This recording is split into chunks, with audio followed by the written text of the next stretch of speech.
Anything ನಮ್ಮ ಕೆಲಸಕ್ಕೆ ಯಾವ್ದೊಂದು ಕೆಲಸಕ್ಕೆ ಒಂದು ಬೆಲೆ ಬಂದಾಗ ಅಥವಾ ಕೆಲಸದ ಬಗ್ಗೆ ಯಾರಾದ್ರು ಮಾತಾಡುವಾಗ ಡೆಫಿನೆಟ್ ಆ ಒಂದು ಖುಷಿ ಇದೆ ಆಗತ್ತೆ. ಐ ಥಿಂಕ್ ಸ್ವಲ್ಪ ನಾನು ಆಕ್ಚುಲಿ ಈಗ ರಿಲೀಸ್ ಯಾವುದೂ ಇಲ್ಲ 4 ವರ್ಷದ ಐ ಥಿಂಕ್ ಎಲ್ಲ ಪಿಕ್ಚರ್ ತಗೊಂಡಿದ್ದು ನಾನು ಕೊರೋನಾ ಮುಂಚೆ ತಗೊಂಡಿದ್ದು. ಇನ್ನು ಒಂದೇ ಕೊರೋನಾ ನಂತರ ಆಫ್ಟರ್ 3 years ಇದು ಒಂದೇ ತಗೊಂಡಿದ್ದೀನಿ. ಕೆಲವು ರಿಲೀಸ್ ಆಗ್ತಾ ಇದೆ. ಈಗ ಇನ್ನೊಂದು ಬುದ್ಧಿವಂತ 2 ಬರಬೇಕು ರಿಲೀಸಿಗೆ. ಅದ್ರದ್ದು ಸಾಂಗ್ ರಿಲೀಸ್ ಆಗಿಲ್ಲ. ಅದೊಂದು ಪೆಂಡಿಂಗ್. ಅಂದ್ರೆ 4-5 ವರ್ಷ ಆಯ್ತು ಪಿಕ್ಚರ್ ಮಾಡಿ. ಸೊ ಈಗ ನನ್ನ ಲೆಕ್ಕದಲ್ಲಿ ನನಗೆ ಹೆಂಗಂದ್ರೆ ಖುಷಿಗೆ ಕೆಲಸ ಮಾಡೋಣ ಅಂತ. ನಂಬರಿಗೆ ಕೆಲಸ ಮಾಡೋದು ಮುಗೀತು, ಇನ್ನೆಷ್ಟು ನಂಬರ್ ಮಾಡಿ ಏನು ಪ್ರಯೋಜನ ಇಲ್ಲ. ಸೊ ಖುಷಿಗೆ ಮಾಡೋಣ ಅಂತ. ಈ ತಂಡ ಒಂಥರ ಖುಷಿ ಇದೆ. ಸ್ವಲ್ಪ ಟಾರ್ಚರ್ ಕೊಡ್ತಾರೆ director.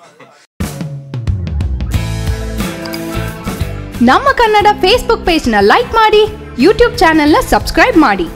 For more updates click on the bell icon. ನಮ್ಮ ಕನ್ನಡ ಡಿಜಿಟಲ್ ಮೀಡಿಯಾ.